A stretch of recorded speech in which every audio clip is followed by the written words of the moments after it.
Les aspects que... Attaquer mes idées, laisser ma personne. Mais ce sont vos idées que j'attaque. Voilà. Ce sont vos idées que j'attaque. Je n'ai rien à foutre avec votre personne. J'ai dit c'est vos idées que j'attaque. Serge Alain, on a toujours, comme échappatoire, a dit aux gens d'aller à la Cour constitutionnelle. Aller à la Cour constitutionnelle pour faire pourquoi faire. Quand vous parlez par exemple du jeu, que si les acteurs ne sont pas d'accord avec les règles du jeu, ils se mettent à côté. Le problème n'est pas tant les règles du jeu. C'est parce que vous-même vous n'observez pas les règles du jeu que vous avez fixé délibérément pour votre compte. Vous pouvez justifier comment un acteur qui est censé, par exemple, être impartial, comme Elekam, se met aujourd'hui à falsifier les procès verbaux. J'ai la démonstration, je viens ici démontrer, j'ai le procès verbaux de la transmission des PV par Elekam, qu'on opère la modification. À quel niveau? On opère la... Comment se présente le PV? Montre au Camerounais. Bon, attendez, on a parlé du deuxième plan, il n'a pas du milieu qui en est. Je vais en venir. Oui. Voici un PV. Oui. Et vous allez regarder... Josiane Gork, s'il te plaît, tu peux zoomer cette... Oui, Josiane Gork. Voici un PV. Oui. Et vous allez vous rendre compte qu'au verso du PV, il y a des signatures. Mais sauf que les résultats sont à l'intérieur des PV, portés par une page intermédiaire. Oui. Ça, c'est la page intermédiaire qui porte les résultats. Et si vous regardez bien sur cette page, il n'y a aucune signature. Conformément à l'article 113. Où chacun a quand même pu noter quels ont été les résultats. Mais une fois qu'il y a eu ce cheminement jusqu'à Yaoundé, quand vous ressort les éléments qui sont constitutifs de ce PV, alors que le sort de ce PV, vous avez l'impression de sortir d'une autre planète. Cela n'a absolument rien à voir. Quand vous entendez que les zones en crise réalisent quand même, va exprimer son nombre parfois de 90%. C'est-à-dire que quand vous voyez le taux de participation, il faut les 100%, et que vous voyez que vous avez quand même un candidat qui n'a pas mis pied dans cette région, où les personnes originaires de cette région l'accusent d'ailleurs d'être à l'origine de la crise qui secoue cette partie du pays, a obtenu quand même 80 à 90%. À un moment, vous vous dites, mais où en est-on? Où en sommes-nous? Est-ce que pour ce cas-ci, 2025, il fallait forcément que le candidat aille dans toutes les zones? Parce qu'on a vu le candidat Tiroma faire des scores dans des localités où il n'a même pas mis les pieds. Non, on n'en est pas là. Donc cet argument, vous dites que le président Biya n'a pas mis ses pieds dans la zone. On n'en est pas là, Serge Alain. Comment pouvez-vous expliquer qu'avant la crise, parce que voyez-vous, la plupart des inscriptions qu'on nous présente aujourd'hui sont probablement ceux d'avant la crise. Ces inscriptions qu'on voit, c'est celles d'avant la crise. Mais comment pouvez-vous justifier qu'en 2018, il y a une élection au Cameroun et qu'on a quand même encore le taux de participation, que subitement, en 2025, que le taux de participation caracole pratiquement et frôle même les 100% dans ces régions-là? Ceux qui ont été au moins une fois, les Camerounais ne sont pas dupes, ils le savent. Moi, j'étais encore privé, vous le dites, jeudi, vendredi. Le gouverneur a assisté à les funérailles. Il a été obligé de repartir à Limbe. Pourquoi? Parce que les résultats qui ont été présentés, les populations qui ont vécu, qui étaient là présents, ont dit non, ce ne sont pas les résultats qui sont partis d'ici. Il allait calmer le jeu de ce côté-là. Quand ce sont les mêmes résultats qui sont remontés au niveau de Yaoundé, quand vous les voyez, vous comprenez très bien qu'un Camerounais épris de changement, qui connaît la réalité, ne pouvait passer une minute de plus dans cette salle. Donc l'acte posé par le représentant du FSNC, du candidat Chiroma, est un acte citoyen qui interpelle non ceux qui nous gouvernent aujourd'hui et qui fait comprendre à tous les autres que, plus haut ou tard, ils sont sur le chemin d'une extinction de la révolte. Ceux qui posent de tels actes. Non, je vous en prie, pas de... Je dis, leurs actes sont de nature. Voilà. Pour dire que leurs actes sont de nature à remonter les Camerounais. Et je ne sais pas, jeter le lui sur le feu. Ok. Monsieur le maire Wambokate, cette situation, comment vous l'analysez? Bon, Serge Alain, vous savez, les gens se focalisent plutôt sur les commissions supérieures. Voilà, c'est-à-dire, on a comme l'impression, on se focalise sur les commissions régionales, nationales. En réalité, ils n'ont rien fait. Le problème, les résultats sortis du bureau de vote. Comment ça se passe que ça puisse changer? C'est justement là où je vais en venir. Oui. Je voudrais seulement dire que si les gens se focalisent au niveau national, en réalité, ces commissions-là ne participent pas à la fraude. Puisqu'en réalité, ils reçoivent en dernier ressort les compilations des PV. Parce qu'il n'est même pas évident que les PV vont chez eux. Ce sont les rapports qui sont mis à leur disposition. Maintenant, je voudrais revenir sur un certain nombre d'éléments, si vous me permettez, pour dire que la fraude commence au niveau de la commune.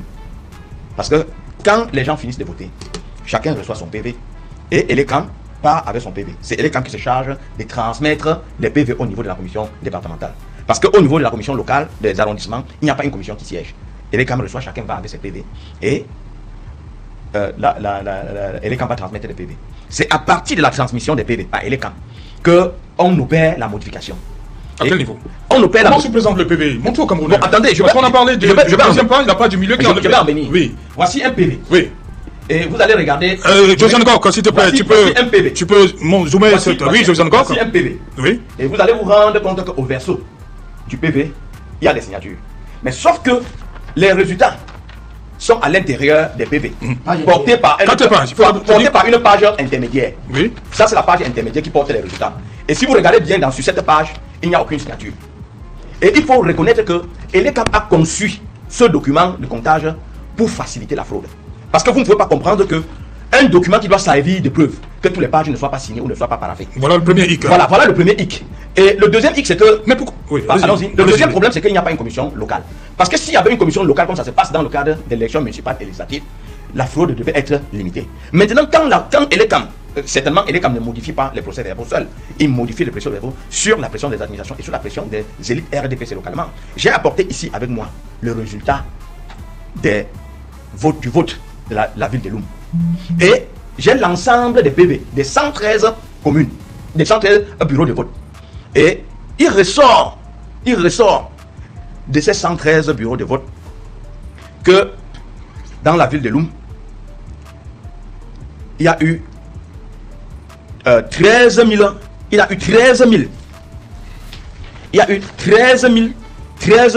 209 votants. Quand vous allez maintenant au niveau de la commission départementale, il y a 13 596 votants. Quand vous revenez maintenant au niveau des décomptes, vous regardez par exemple les résultats. Au niveau des 13 bureaux de vote, le candidat Issa Chirouma. Non, je vous en prie. Non, ne donnez pas. Non, je vais dire. Non, je vous en prie. Bon, ok. Non. Je dis non. Bon, ok. Je voudrais donc dire ceci, que quand vous regardez par exemple les éléments, quand vous regardez par exemple les résultats maintenant qui sont portés au niveau des départements, vous vous rendez compte que les résultats sont totalement différents de ce que chaque candidat a obtenu. Vous vous rendez compte par exemple que il y a par exemple une falsification supplémentaire peut-être de 30% pour un autre candidat et 30% en moins pour un autre candidat. Parce que vous êtes ici en train de dire qu'on ne donne pas les résultats. On essaie quand même de montrer aux Camerounais le niveau de fraude qu'il y a eu. Oui. Parlez sans le niveau de fraude qu'il y a eu. Parce qu'on ne peut pas s'imaginer que vous avez un candidat qui peut-être a un pourcentage de vote peut-être de 71%. Et le lendemain matin, vous retrouvez ce candidat avec un pourcentage peut-être de 59%, sans comprendre ce qui s'est passé. Alors que les procès-verbaux, nous les détenons avec les autres partis politiques. Et maintenant, ce que je veux également vous faire remarquer, en ce qui concerne la commission départementale. Également, la commission départementale a également des astuces pour faciliter la fraude. Moi, je le dis. Quand vous regardez par exemple les résultats qui sont produits au niveau de la commission départementale, vous ne vous rendez pas que les résultats sont donnés en bloc. C'est-à-dire qu'on additionne tous les votes au niveau du département et on attribue à chaque candidat le nombre de votes qu'il a reçu. Vous ne voyez nulle part un récap qui fait ressortir le nombre de voix obtenues par chaque candidat par arrondissement. Voilà. Ça n'existe pas.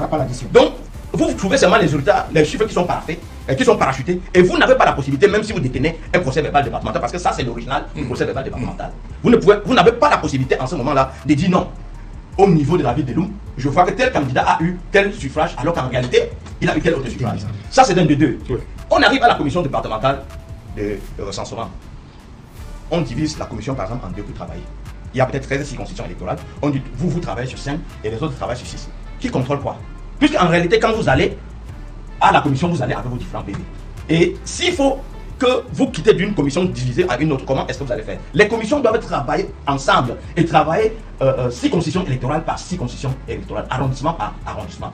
Or, vous voyez déjà que quand on parvient à arriver dans une commission et à diviser la commission en deux, il n'est plus possible que, puisque on ne peut pas, vous ne pouvez pas être partout à la fois. Si vous avez 3 représentants des partis politiques, vous ne pouvez pas retrouver les 3 représentants dans tous les bureaux qui sont ainsi scindés. Donc, la fraude part à partir des arrondissements. Et il faut le dire ici pour le dénoncer, Serge Alain, qu'il est inadmissible. On ne peut pas accepter que les Camerounais s'expriment et que des individus qui sont payés par l'argent du contribuable s'amusent à falsifier les résultats.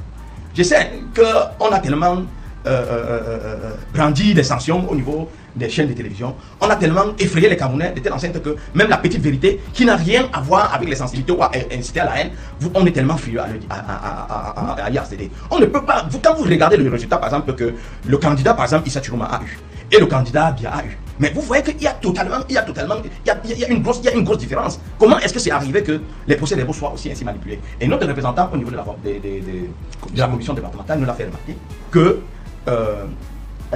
les PV venant de Loum, déjà Loum a remis les PV 24 heures après, ainsi que Dibom, ainsi que Dibomari. On a constaté que ces PV étaient obitérés. Je voulais dire, ces PV avaient suivi une modification au niveau de sa structure. Et ça a été dit. Mais sauf que dans le cadre du PV, on doit mentionner uniquement que les PV sont arrivés en l'état, mais on n'a pas mentionné qu'on a observé que les PV avaient suivi une certaine... Merci. Merci, merci, monsieur le maire. Alain, moi je voulais dire à M. Abama d'être un peu sérieux quand vous vous adressez aux Camerounais. Vous avez tendance toujours à nous parler des institutions, à nous dire de parler de la sérénité, parler de la démocratie. Mais ayez au moins quelquefois un peu de recul. Vous êtes un acteur politique, ça suppose en réalité que vous avez les oreilles et que vous avez également la possibilité d'observer. Vous avez un comportement de jusqu'au boutiste en ce qui concerne votre adhésion au RDPC. Mais vous deviez savoir que tout ce que nous avons en termes de difficultés, nous les traversons ensemble. Vous n'avez pas la possibilité de vous exclure du pays et peut-être le vivre. L'émission ne porte pas sur moi, hein, c'est en passant. Laissez-moi que j'exprime, non, je ne dis pas que ça porte sur moi. Je ne parle pas, je dis, vous avez évoqué un certain nombre d'aspects. Et j'estime que les aspects que... Attaquer mes idées, laissez ma personne. Mais ce sont vos idées que j'attaque. Ce sont vos idées que j'attaque. Je n'ai rien à foutre avec votre personne. J'ai dit, c'est vos idées que j'attaque. Serge Alain, on a toujours, comme échappatoire, a dit aux gens d'aller à la Cour constitutionnelle. Aller à la Cour constitutionnelle pour faire quoi faire. Quand vous parlez par exemple du jeu, que si les acteurs ne sont pas d'accord avec les règles du jeu, ils se mettent à côté. Le problème n'est pas tant les règles du jeu. C'est parce que vous-même, vous n'observez pas les règles du jeu que vous avez fixé délibérément pour votre compte. Vous pouvez justifier comment un acteur qui est censé, par exemple, être impartial, comme Elekam, se met aujourd'hui à falsifier les procès-verbaux. J'ai la démonstration, je viens ici démontrer. J'ai les procès-verbaux avec moi. Que vous devez venir démontrer. Allez démontrer écoutez, ce n'est pas une histoire, ce n'est pas une histoire du Conseil constitutionnel. Parce qu'en réalité, vous le savez très bien que vous essayez de mettre les prendre les Camerounais dans un piège. Quand vous avez déjà réussi le forcer à falsifier tous les résultats, vous dites bon, ok, la seule issue pour vous, le seul issue, c'est aller au niveau de la Cour constitutionnelle, tout en sachant quels seront les résultats. Est-ce qu'on peut aujourd'hui, comme ils ont déjà dit quand, en réalité, vous ne pouvez pas savoir quoi. Merci. La plupart des membres du Conseil constitutionnel sont issus du RDPC, il faut le dire. Voilà, on va continuer.